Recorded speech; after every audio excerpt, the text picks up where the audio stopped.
মেনে নেবেন কিনা? অফকোর্স মেনে নেবো ইনশাল্লাহ।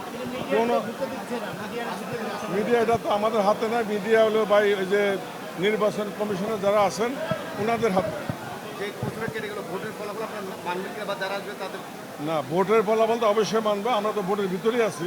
ভোট সুষ্ঠু হচ্ছে, নিরাপদ হচ্ছে। এই পর্যন্ত 4 ঘন্টায় 500-র উপরে ভোট ইনশাল্লাহ ঢাকা এবং চিটাগাং মিলে কাস্ট হয়েছে এবং ভোটে কোনো ধরনের বিশৃঙ্খলা নাই এবং খুব সুন্দর ভোট হচ্ছে এবার আমাদের। কারণ ভাই এখানে একটা প্রশ্ন, মানে রপ্তানি বাজারে তো এখন একটা ক্রাইসিসের মধ্যে দিয়ে যাচ্ছে, তো এই নির্বাচনের পরে যেই দলই ক্ষমতায় আসুক, যেই প্যানেলই আসুক, জি। আপনারা কি একযোগে কাজ করার মন আমরা ডেফিনেটলি আমরা নির্বাচনের পরে আমরা সব দলে আমরা এক দল, আমাদের বিজিএমইএ আমরা সবাই সম্মিলিতভাবে আগামী দিনে যে ক্রাইসিস বিশ্ব বাজারে এবং অভ্যন্তরীণ বাজারে আমরা সবাই সম্মিলিতভাবে মোকাবেলা করে সমাধান করব। আরেকটা প্রশ্ন এখানে হচ্ছে, আজকে যে প্রতিদ্বন্দ্বিতামূলক নির্বাচন হচ্ছে, সবশেষ কবে হয়েছে এরকম নির্বাচন? সবসময় তো প্রতিযোগিতামূলক নির্বাচন হয়েছে আমি মনে করি যে। আপনি যদি ভোটে জিতেন তাহলে অপোজিট পার্টির সাথে আপনি কি একসাথে কাজ করতেন না বা ভোটারদের সাথে একসাথে?